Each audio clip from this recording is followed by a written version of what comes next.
Hello विद्यार्थियों, आज इस वीडियो के माध्यम से हम रीतिकालीन वातावरण में राष्ट्रीयता की बात करने वाले राष्ट्रीयता के भावों से भरपूर कवि भूषण के काव्य के कुछ पद जो हमारे कोर्स में रखे गए हैं उनकी व्याख्या को समझने का प्रयास करेंगे। कवि भूषण ने महाराजा शिवाजी और छत्रसाल की वीरता के वर्णनों के माध्यम से अपनी राष्ट्रीयता की भावनाओं को अभिव्यक्त किया है। रीतिकालीन घोर श्रृंगार के वातावरण में राष्ट्रीयता की बात कर आपने अपना एक अलग स्थान बनाया, ये हम जानते हैं। उन्हीं के पद जो यहाँ पर शिवाजी और छत्रसाल की वीरता से संबंधित है, हम क्रमशः व्याख्या के माध्यम से समझने का प्रयास कर रहे हैं। सबसे पहले हम पद को देखते हैं और उसके बाद उसकी व्याख्या को समझेंगे। जोर करी जेहे अब अपर नरेश पर लड़ी है लड़ाई, ताकि सुबट समाज से भूषण भनत रूप बलक बुखारे जेहे जेहे साम चीन तरी जलदि जहाज पे सब उमराव मिली एक मत ठानी, कहे आई ये समीप अवरंग शिवराज के भीख मांगी खेये बिन मन सब रहे पेने जेहे हजरत महाबली शिवराज पे। शिवराज की अर्थात शिवाजी की वीरता का वर्णन दूर दूर तक इस तरह से फैल गया था कि जो शत्रु पक्ष के वीर थे वह उनके नाम से ही डरने लगे थे। उनसे लड़ना तो बहुत दूर की बात थी।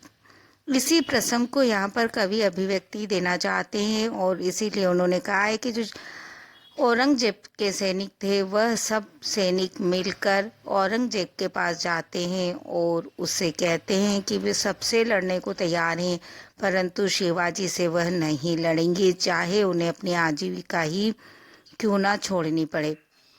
इस तरह की बात इस पद में अभिव्यक्त की है।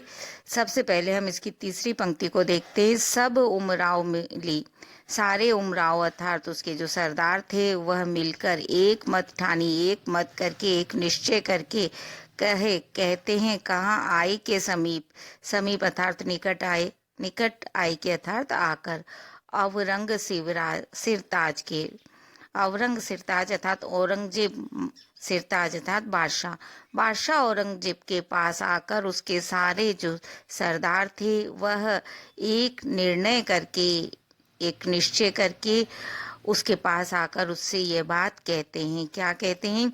जोर करी जेहे अर्थात हम जोर करके जाएंगे, अर्थात हम पूर्ण निश्चय करके जाएंगे।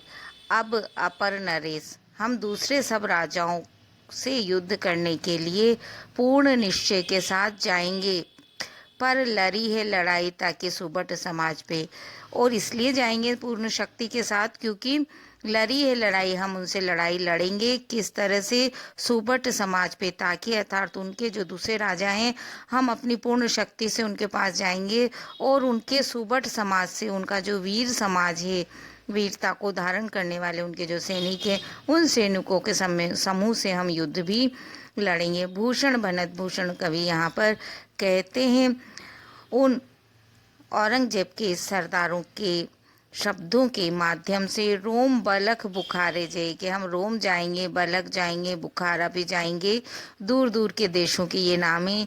जे साम चीन, हम शाम देश और चीन देश भी जाएंगे। अब ये देश बहुत दूर पड़ते हैं तो कहते हैं तरी जलदी जहाज पे, हम जलदी जहाज पर, समुद्र में जहाज पर तरी तैर कर, समुद्र में जहाज के माध्यम से समुद्र को पार करके हम शाम और चीन भी चले जाएंगे, अर्थात दूर दूर के देशों में जहाँ पर भी आप भेजेंगे हम वहाँ पर शत्रु पक्ष से युद्ध करने के लिए चले जाएंगे। परंतु केवल हम एक बात कहना चाहते हैं, वे कहते हैं भीख मांगी खे, हम चाहे भीख मांग कर खा लेंगे, बिन मनसब रहे, आप जो मनसब की उपाधि हमें देते हैं वीरता के का, वीरता की अभिव्यक्ति हेतु, तो हम उस उपाधि के बिना रह लेंगे, पे न जहे, परंतु हम नहीं जाएंगे हजरत महाबली शिवराज पे। हजरत है स्वामी, हम महान शक्तिशाली शिवराज से युद्ध करने के लिए नहीं जाएंगे। हम विदेशों तक चले जाएंगे, सब कुछ करेंगे, सबसे लड़ेंगे, पर हम शिवाजी से युद्ध करने नहीं जाएंगे। उसके बदले में यदि आप हमारी आजीविका ले लेते हैं तो हम भीख मांग कर भी खा लेंगे और बिना किसी उपाधि के भी रह लेंगे, परंतु हम शिवाजी से युद्ध नहीं करेंगे। इस तरह से शिवाजी की वीरता के कारण शत्रु पक्ष के वीरों में भय व्याप्त हो गया था। इस बात को यहाँ पर अभिव्यक्ति देते हुए कवि अपनी बात कहना चाहते हैं। उनका एक पद और हम लेते हैं। सबन के ऊपर ही ठाडो रही बेके जोग, ताई खरो कियो 6,000 के नियरे, जानी गेर मिसिल गुसीले गुस्साधारी, मन कीनो न सलाम न वचन बोले सियरे, भूषण बनत महाबली बलकन लाग्यो, सारी पातशाही के उड़ाए गए जीरे, तमक के लाल मुख सिवा को निरखी भय, श्याम मुख नौरंग सिपा मुख पियरे। एक बार जब शिवाजी को बंदी बना लिया गया था तब औरंगजेब ने उन्हें उनका उचित स्थान नहीं दिया। दरबार में उन्हें 6,000 जो सैनिक थे अर्थात जो कम सम्मानित सैनिक थे उनके पास खड़ा कर दिया जाता है। परिणाम स्वरूप शिवाजी को बहुत गुस्सा आता है और वो गुस्से में औरंगजेब को सलाम करने अर्थात उसका अभिवादन करने के स्थान पर उन्हें अपशब्द बोलने लगते हैं। और उस वीरता को देखकर क्या स्थिति होती है औरंगजेब के दरबार की, इस सारी स्थिति का वर्णन इस पद में कवि करते हैं। वो कहते हैं सबन के ऊपर ही ठाडो रही बेके जो शिवाजी इतने ज्यादा वीर थे कि सबके ऊपर ठाडो अर्थात स्थित रहने के योग्य थे, जिन्हें सबसे अच्छा स्थान मिलना चाहिए था, जो सर्वश्रेष्ठ स्थान के अधिकारी थे, उन्हीं शिवाजी को औरंगजेब ने अपने दरबार में ताई अर्थात उन्हीं खरों की ओर खड़ा किया 6,000 के लिए। 6,000 जो उनकी फौज थी, वहां के सैनिक थे, उनके पास उन्हें खड़ा किया गया जो निम्न श्रेणी के माने जाते हैं, जानी गैर मिसिल, और इसीलिए इस बात को उन्होंने गैर मिसिल मानकर अर्थात अनुपयुक्त मानकर, दूसरों के आधिपत्य से युक्त मानकर, अधीनस्थ मानकर, गुस्सीले गुस्साधारी, उन गुस्सीले अर्थात गुस्सा करने वाले शिवाजी ने गुस्साधारी मन में गुस्सा धरकर अर्थात मन में क्रोध करके कीनो न सलाम न बोले न वचन बोले सियरे, न तो औरंगजेब को सलाम किया अर्थात अभिवादन किया और नहीं सियरे उनकी प्रशंसा में कोई ठंडे वचन ही कहे अर्थात उनकी प्रशस्ति में भी कुछ नहीं कहा। भूषण बनत भूषण कवि कहते हैं इसके बदले में महाबली उन शिवाजी ने बलकन लाग्यो, वो बलकन नाले और चिल्लाने लगे, वह वहां पर औरंगजेब को उसकी वास्तविकता दिखलाने लगे। सारी पातशाही के उड़ाए गए जीरे, जिसे देखकर सारे पातशाही जितनी भी बादशाह वहां पर थे, जो लोग भी वहां पर उपस्थित थे, उन सबके जीरे उड़ गए अर्थात सबके होश उड़ गए, सब घबरा गए। तमक के लाल मुख शिवा को निरखी, तमकते अर्थात तमकते हुए उसके गुस्से से भरे हुए तमतमाते हुए लाल मुख को देखकर शिवाजी के तमतमाते हुए गुस्से से क्रोध से परिपूर्ण लाल मुख को निरखी अर्थात देखकर भय श्याम मुख नौरंग, जो नौरंग थे अर्थात जो औरंगजेब थे, उनका मुख भी काला पड़ गया, वह भी भयभीत हो गए। सिपाही मुख पीले, और उनके सिपाहियों के मुख भय से पीले हो गए। इस तरह से शिवाजी की धाक उस समय विद्यमान थी। इस बात को कवि यहाँ पर प्रस्तुत करना चाहते हैं। अब बात आती है कि ऐसा क्या था कि विदेशी लोग आए, विदेशी आक्रांताओं ने भारत पर आक्रमण किया और संपूर्ण भारत को अपने कब्जे में करने का प्रयास किया और उसमें वे सफल भी रहे।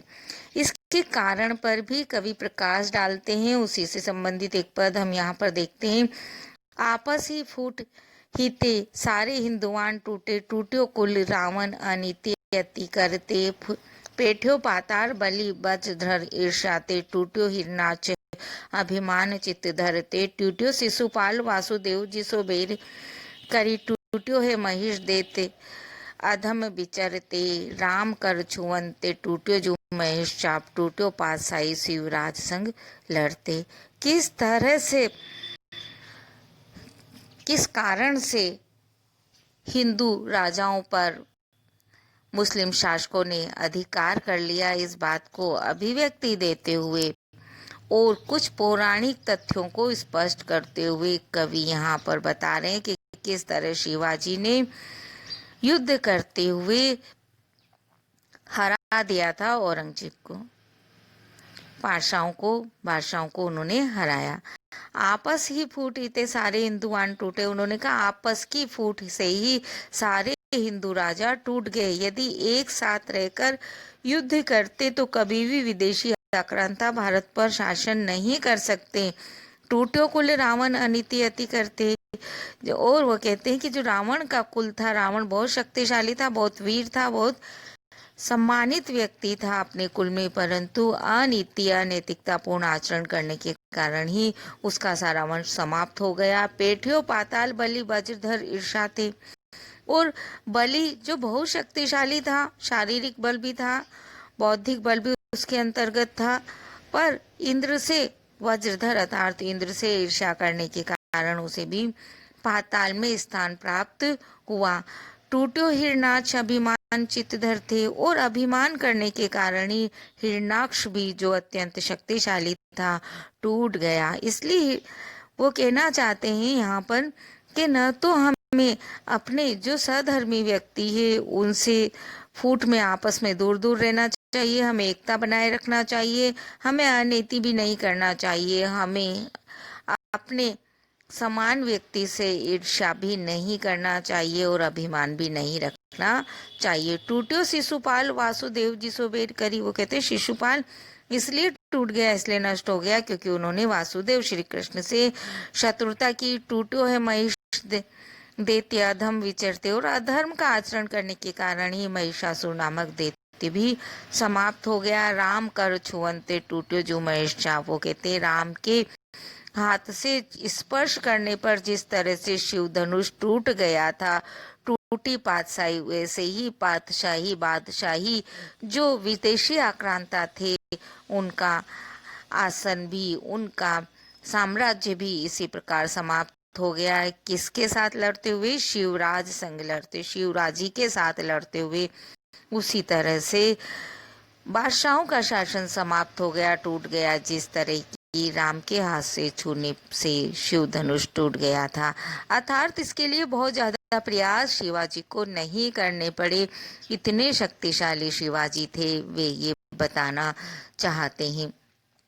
एक पद जो छत्रसाल की प्रशंसा में उन्होंने कहा है और किस तरह से छत्रसाल युद्ध करते थे, इससे संबंधित भी हम यहाँ पर व्याख्या के माध्यम से समझेंगे।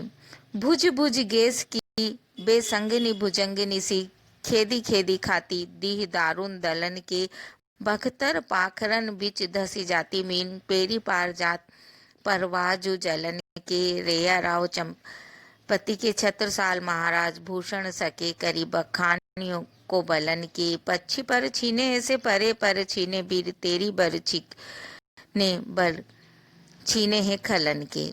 वो कहते हैं कि किस तरह से छत्रसाल महाराजा ने, जो रेया राव चंपति के पुत्र थे, अपने शत्रुओं के बल का नाश कर दिया। इस बात का वो कहते हैं भुज भुज गेस की, वो कहते हैं भुजा रूपी भुजगेस अर्थात सर्प की, बेसंगिनी वे संग रहने वाली, भुजंगिनी सी, जिस तरह से सांप के साथ सर्पणी रहती है, इसी तरह से कहते हैं कि तुम आपके भुजा रूपी सर्प के साथ रहने वाली सर्पणी के समान आपकी जो तलवार है वह खेदी खेदी खाकर चुन चुन कर खाती है, अर्थात मार डालती है। दी है दारुण दलन के, वो कहते हैं दीर्घ बहुत बड़े, दारुण अर्थात भयंकर, शत्रु पक्ष के बल को भी, शत्रु पक्ष की सेना को भी ढूंढ ढूंढ कर समाप्त कर देती है। बख्तर पाखरन बीच धसी जाती मीन, वो कहते हैं कि वह तो आपकी तलवार इतनी ज्यादा तीखी है, धार वाली है कि वह शत्रु पक्ष के वीरों के बख्तर और पाखरन जो उनके सुरक्षा कवच हैं उनके बीच में भी घुस जाती है। ठीक वैसे ही घुस जाती है जैसे मीन पेरी पार जात प्रवाह जो जलन के, जिस तरह से जल के प्रवाह में कोई मछली मीन अर्थात मछली पेरी पार जात पेर कर अर्थात तैर कर पार चली जाती है, स्वाभाविक रूप से उसे कोई दिक्कत नहीं होती। रैया राव चंपती के छत्रसाल महाराज, इसलिए भूषण कहते हैं कि हे छत्रसाल महाराज, अपने उनके पिता के नाम से उन्हें संबोधित करते हैं कि रैया राव चंपती के पुत्र छत्रसाल महाराज भूषण सके करी बखान को बलन के। ये भूषण कवि किस तरह से आपके बल का बखान कर सकता है, अर्थात आप इतने शक्तिशाली है कि मैं पूर्ण रूप से आपके बल का वर्णन नहीं कर सकता। पक्षी पर छीने ऐसे परे पर छीने वीर, केवल वो इस बात को एक लाइन में स्पष्ट कर देना चाहते हैं कि जैसे पक्षी पर छीने कोई पक्षी के पर छीन लिए जाए तो वह नीचे गिर जाता है भूमि पर, इसी तरह से शक्तिहीन होकर शत्रु पक्ष के वीर भी तेरी बर्छी के बल छीने हैं खलन के। जो शत्रु पक्ष के वीर हैं उनके बल की, उनको शक्ति को तेरी बर्छी ने उस तरह से छीन लिया है, नष्ट कर दिया है, जैसे किसी के पक्षी के पर छीन लेने पर वह शक्तिहीन होकर पृथ्वी पर गिर जाता है। इस तरह से भूषण कवि ने शिवाजी और छत्रसाल की वीरता का वर्णन किया है। ब्रज भाषा के अंतर्गत उन्होंने बहुत स्वाभाविक और लोक प्रचलित उदाहरणों के माध्यम से अपनी बात को अभिव्यक्ति दी है।